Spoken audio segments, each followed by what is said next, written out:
है कि से गीता बाणी रे गोटे थिला आमर गुरु वंदना है कि से गुरु वंदना पदे मुझे लिखी थी बुझे कि पाछे पाछे रही हे एतिकी मो मिनती न भूलबू जेने ठाकुरे दिनहीन भारती नाचुथिबु ज्ञान नयने करे मुरली धरी झरुथिब बेनी नयनु भक्ति जमुना बारी शुणुथिबी सुधा वचन भाव कानने पशी करुथिब प्रेमे रास स्नेह कुंजरे बसी कौन बुझिपारे ना तेणु गोटे कथा होची तमे सेटा भल लक्षण भल कि से भल भितर जो पावरटा तुम शरीरटा संभाली पार ना कौन बुझिपारे ना से जिनसटा भल कि से शरीरटा को संभाल तुमर से जिनस तुम भाव भक्ति रे केबे अखु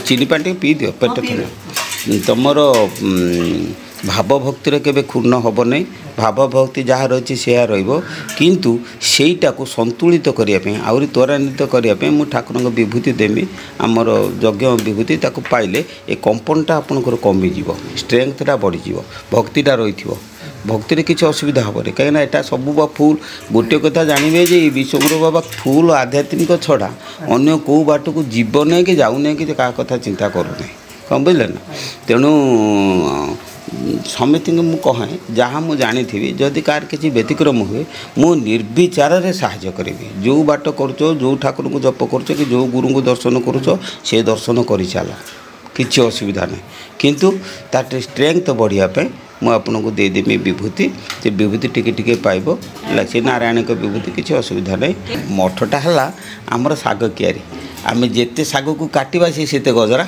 दब सेमती अतिथि अभ्यागत जिते सेवा करवा सी आसब ना श्री दयानंद प्रभुदेव कहले अरे जा तोते मु आशीर्वाद करुच्ची तोते भोक हम नहीं भोक कले खाइबा को मिल भोक कले खाइबा को मिले मत तो भोक होनी खाइबा मिल कौन भोक कले सीना खाइबा मिले भोक तो होनी दिनकर घटना मुझे कटक को आमर गोटे गुरुमेला हो गुरुमेला राति है सी जो जिनिस मुझे जिनिस जो तेल भाजी हेन मुगुड़ा सब नुहे से मैंने भी आउ कि मोपाई व्यवस्था कले कदली टे खाई पलि आसिली सका जन रूम आसी पहुँचली सीटी भात गंडे सका खाइली से सका 9टार भात गंडे खाई संध्या 7टा है से मैंने आउ कहीं पचार ना गुरु भाटी तर पलि गले चाकरी की से चाकरी आसिले संध्या बेलू कहले आम जा तुलसीपुर आम पलैगुन सेठू घंटे 1.5 घंटा पर 8टा 9टा बेलू फेरिनु प्रबल भोक है ठाकुरंकर कथा आम तो क्या कहूँ आमको दियो बोलिकी से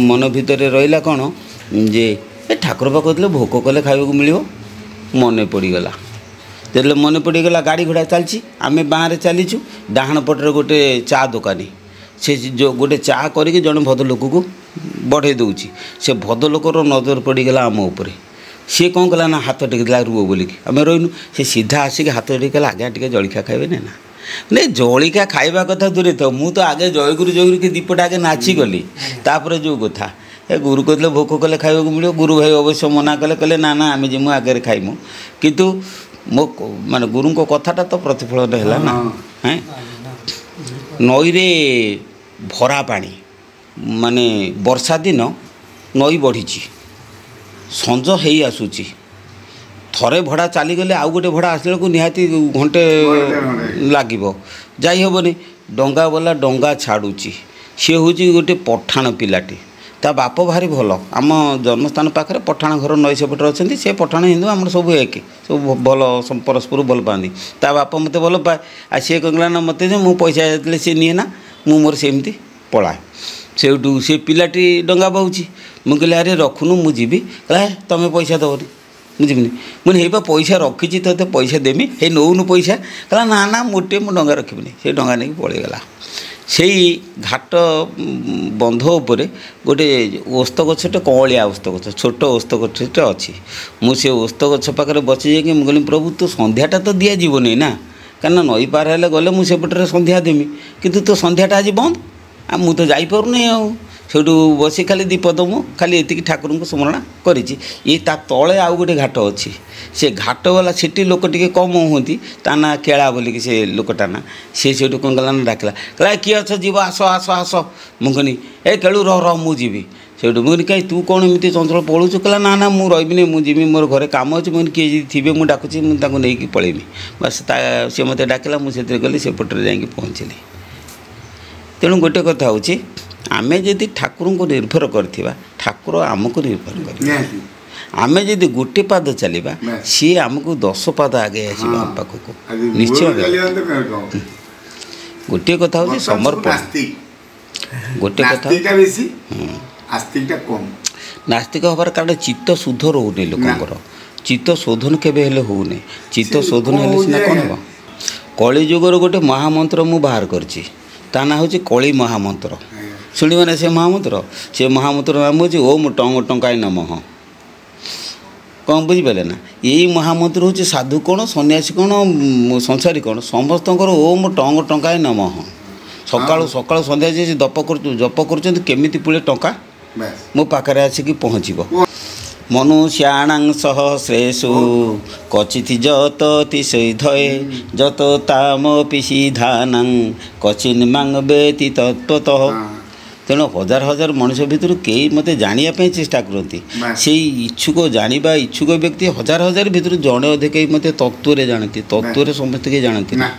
ଆଉ ତତ୍ତ୍ୱ ନ ଜାଣିଲେ ଆମ ଭ୍ରମ ତୁଟିବନି, ଆମର ଏ ଜ୍ଞାନଟା ଆମେ ପରିପ୍ରକାଶ ହେଇପାରିବନି।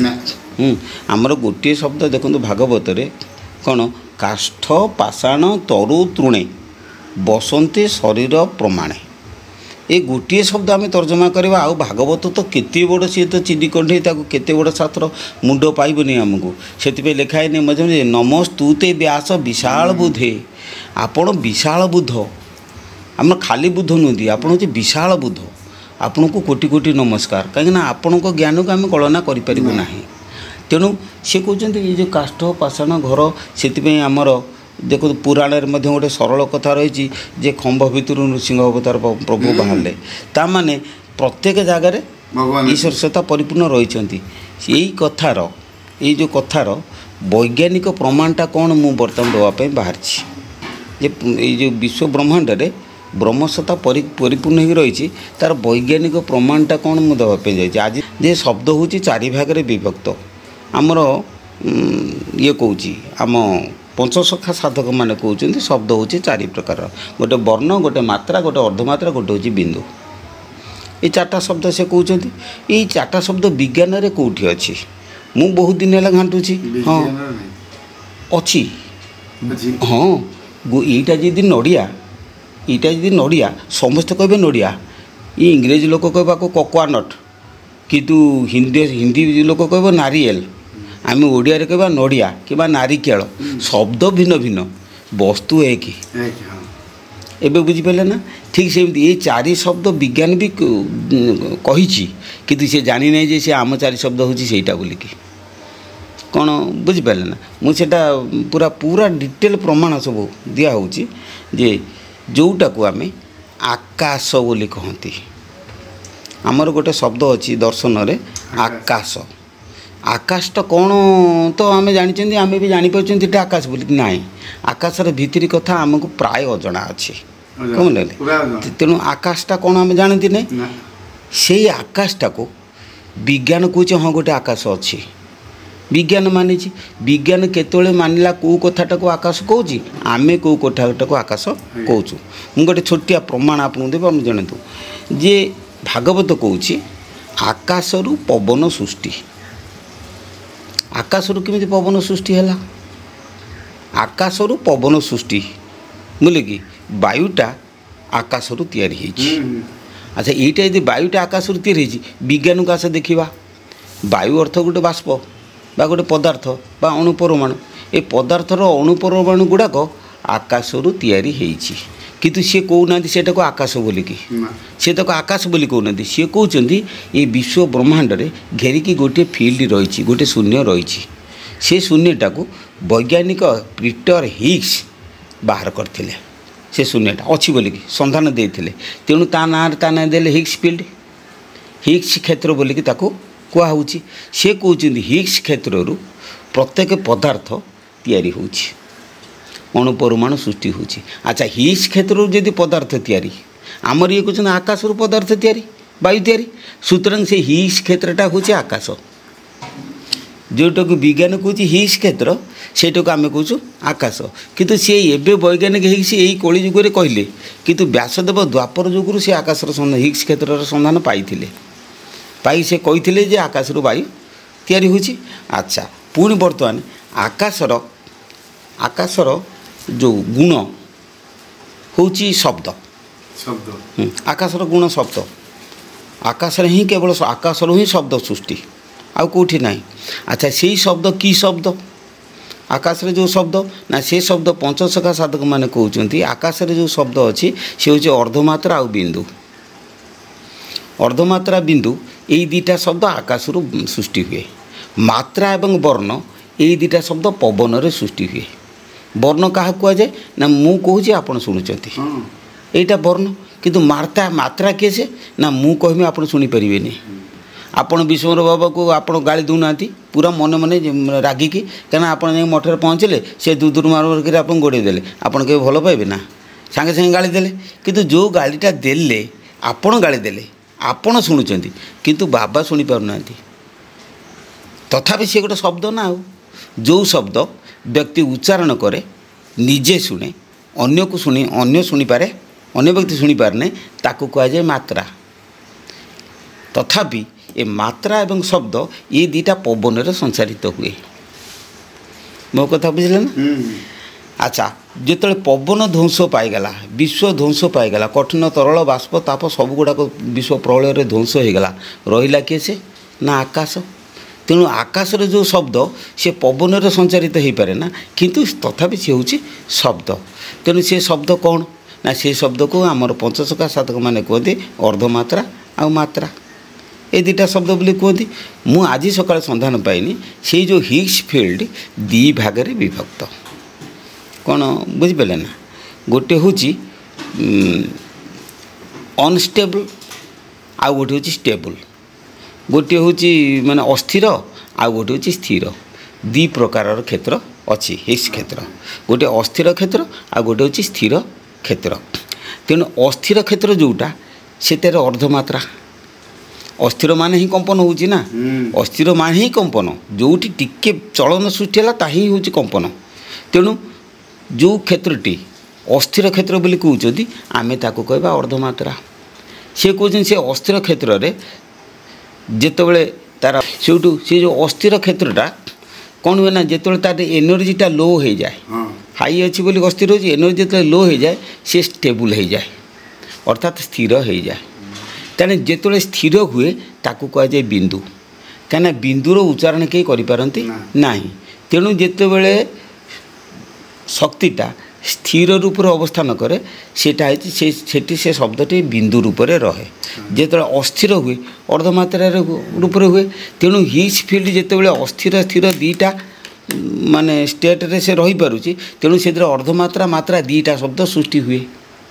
ପବନରେ ଦୁଇଟା ହେଲା ବର୍ଣ୍ଣମାତ୍ରା, ଆଉ ହିଗ୍ସ ଫିଲ୍ଡରେ ହେଲା ଅର୍ଦ୍ଧମାତ୍ରା ମାତ୍ରା ବା ଆକାଶ। ଆମେ ଯଦି କହିବା ଦର୍ଶନ ଭାଷାରେ ଆକାଶରେ ହେଲା ଅର୍ଦ୍ଧମାତ୍ରା ଆଉ ମାତ୍ରା। ଚାରିଟା ଶବ୍ଦ, ଏଇ ଚାରିଟା ଶବ୍ଦ ଆମର ଆସେ। ବିଶ୍ୱ ସୃଷ୍ଟି ହେଲା କେମିତି ଆପଣ କହୁଛନ୍ତି ତ?